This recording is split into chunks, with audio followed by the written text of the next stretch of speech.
Assalamualaikum warahmatullahi wabarakatuh. Perkenalkan, nama saya Gita Sastika. Saya kelas S3 jurusan Keperawatan Distikas Mandala Waluyo Kendari. Baiklah, di sini saya langsung saja akan menjelaskan mengenai asuhan keperawatan intranatal. Asuhan keperawatan intranatal memiliki di sini diagnosa dan penanganan persalinan. Di kala 1 diagnosis, ibu sudah dalam persalinan kala 1 jika pembukaan serviks kurang dari 4 cm dan kontraks terjadi teratur minimal 2 kali dalam 10 menit selama 40 detik.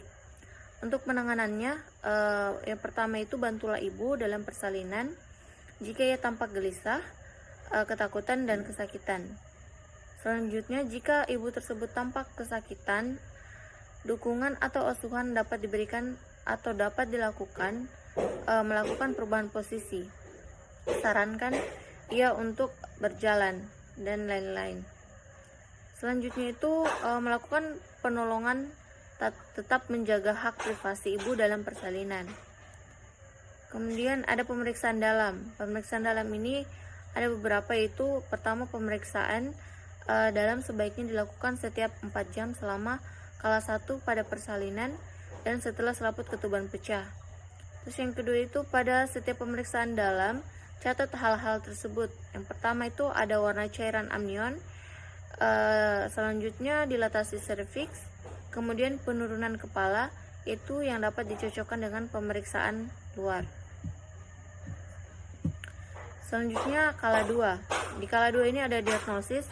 Diagnosis persalinan kala 2 ditegakkan dengan melakukan pemeriksaan dalam untuk memastikan pembukaan sudah lengkap atau kepala janin sudah tampak di vulva dengan diameter 5-6 cm.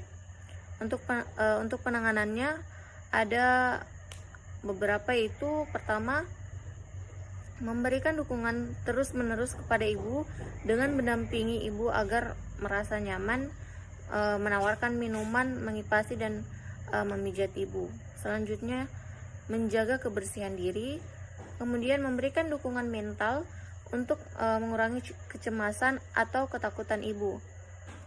Dan selanjutnya itu ada mengatur posisi ibu. Kemudian di kala 3.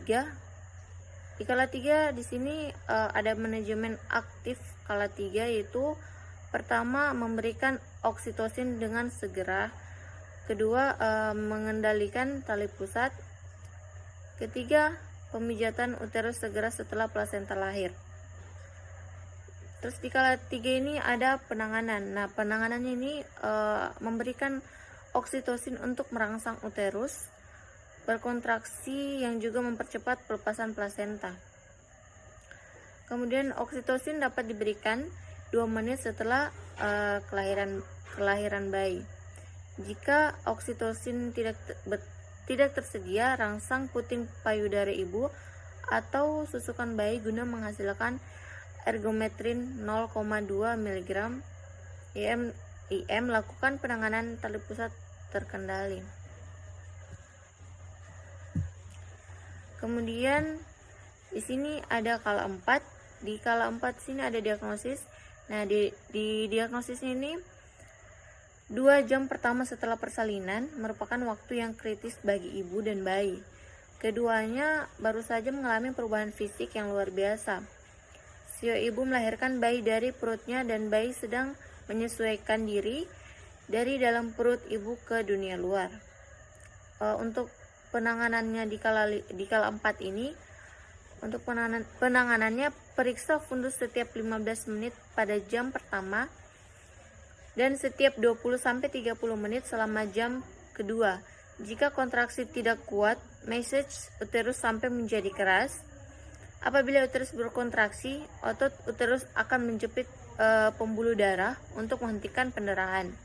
Kemudian periksa tekanan darah, nadi, kantung kemih, dan pendarahan setiap 15 menit pada jam 1 dan setiap 30 menit selama jam 1. Jam 2. Anjurkan ibu untuk minum dan mencegah dehidrasi. Tawarkan ibu makanan dan minuman yang disukainya.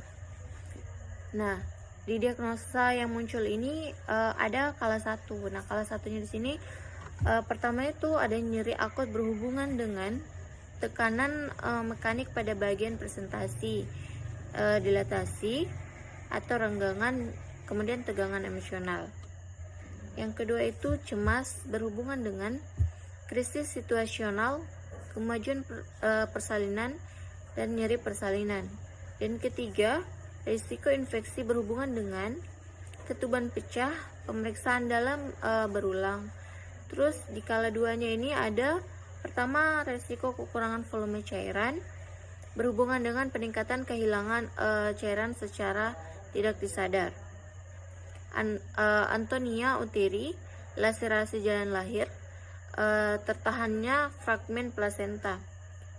Kemudian yang kedua itu nyeri akut berhubungan dengan trauma jaringan, respon fisiologi setelah melahirkan. Terus yang ketiga, risiko infeksi berhubungan dengan trauma jalan lahir atau luka episiotomi. Terus lanjut langsung ke kala 4, yaitu ada pertama nyeri akut berhubungan dengan efek obat-obatan, kelemahan fisik dan psikologis, ansietas. Dan yang kedua itu berhubungan dengan proses persalinan. Ketiga, PK atau pendarahan.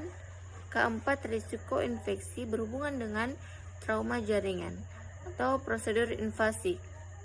Dan yang kelima itu kurang perawat diri, makan, minum, mandi, hygiene, toileting, terus berpakaian, kemudian berhubungan dengan fisik. Baiklah, itulah materi yang dapat saya sampaikan. Kurang dan lebihnya mohon dimaafkan. Wabillahi taufiq wal hidayah. Wassalamualaikum warahmatullahi wabarakatuh.